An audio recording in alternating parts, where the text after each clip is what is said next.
I hope you're doing well today, and this is Teacher Time with Karen. Like I said, I'm going to be doing a little bit of a new series, and today I have something really special to share with you. And this actually comes from, the idea came from having somebody comment on something that I wrote. And I had written in my post last week, or in my live video, how I help teach educators how to become entrepreneurs. And someone wrote back to me and with like a little sad face saying that I guess they didn't like that. And that's okay. I believe that everybody is entitled to their own opinion, and I don't expect everyone to agree with me all of the time. So it's totally, and I really appreciate that they were able to share with me how they were really feeling.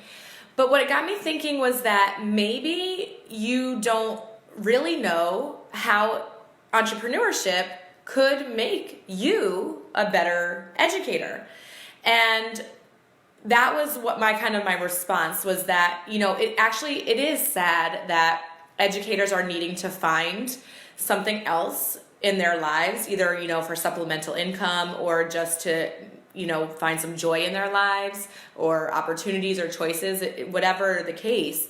And that's not what this is about, to be honest. This video today is about 5 reasons that entrepreneurship can make you a better educator, okay? Because looking at my own experience over the past 5 years, I can clearly see 5 ways that by becoming an entrepreneur, it actually saved my educator career. Okay, so hear me out. And think about it for yourself, okay? Because when you think about these things, and you might be saying to yourself, how in the world, with this busy educator, teacher life, would I add entrepreneurship to my schedule?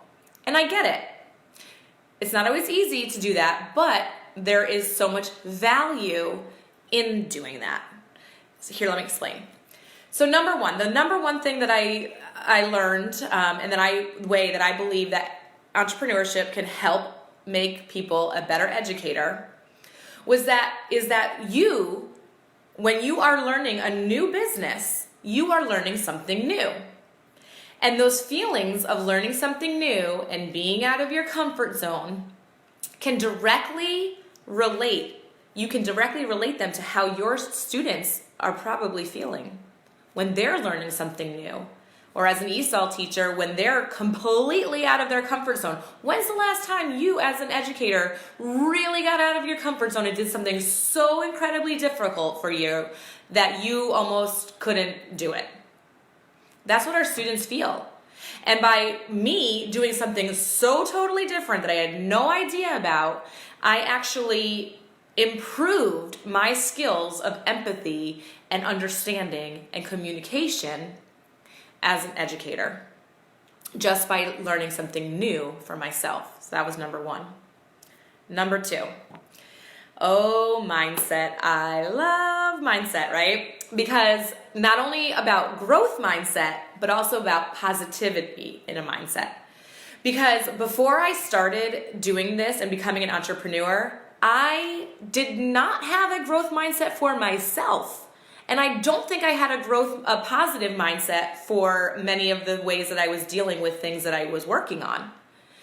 And yet I could tell my students that, but I don't think I had it for myself.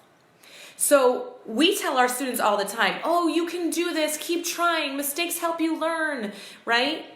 But when's the last time that you actually had to believe that for yourself?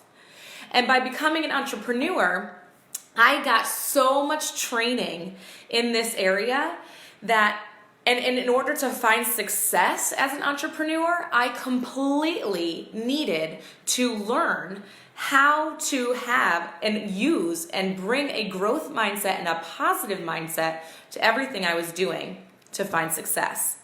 So by doing that for myself, I was able to then talk about my experiences with my students.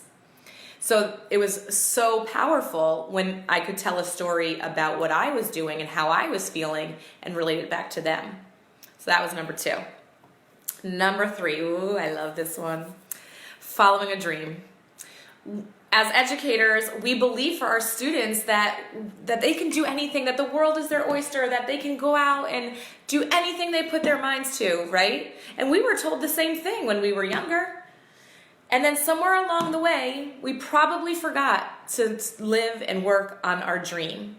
Now, I'm not saying, having kids and having a family, that was part of my dream as well.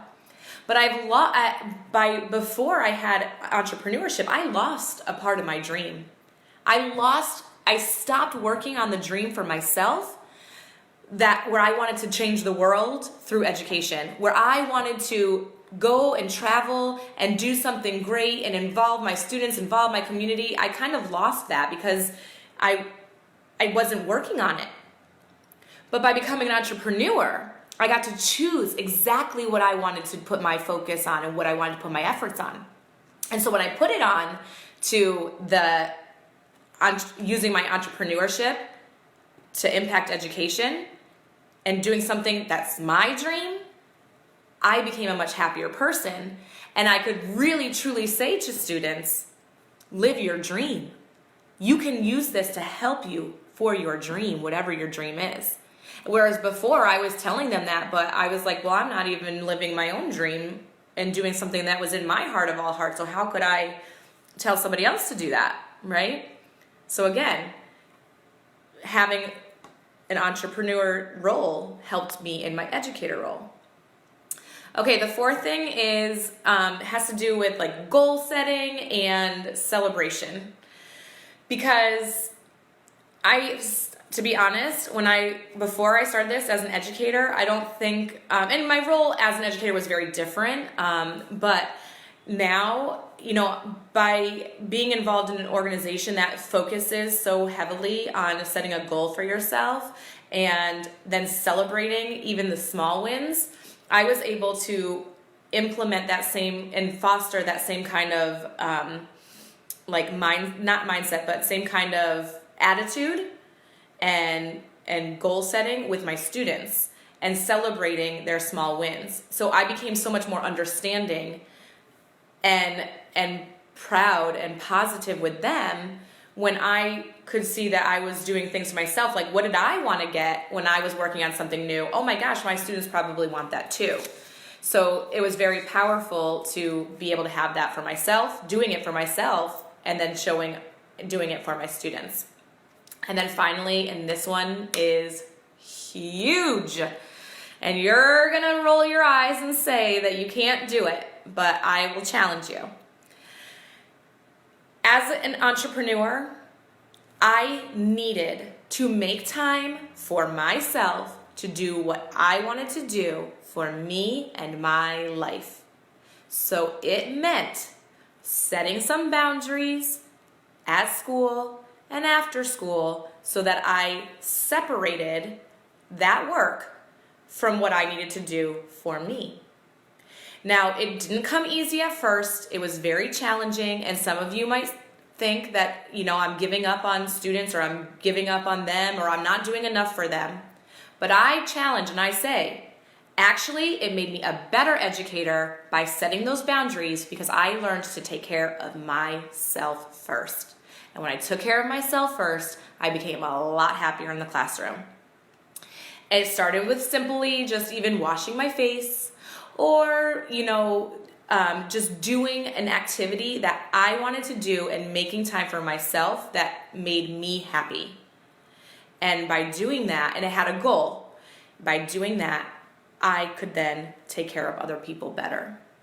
So I talk about that a lot, about self-care, and you might think, it could come in many different forms, and I give many ideas, but if you don't take care of yourself, how are you going to help somebody else? It's really true. So those are the 5 reasons that I believe that entrepreneurship adds so much value to your role as an educator. It helped me become a better teacher, a better educator, a better person, a better friend, a better coworker, and I know it can do the same thing for you if you're open and want to think about how this role, a role of entrepreneurship, can actually impact your teaching career for the better. and I would love to hear some of your ideas, so please shout them out below, or tell me how I can support you and what you want to do, because I truly believe in you and what you're capable of doing. So with that, let the fire inside of me ignite a spark inside of you. Have a great day.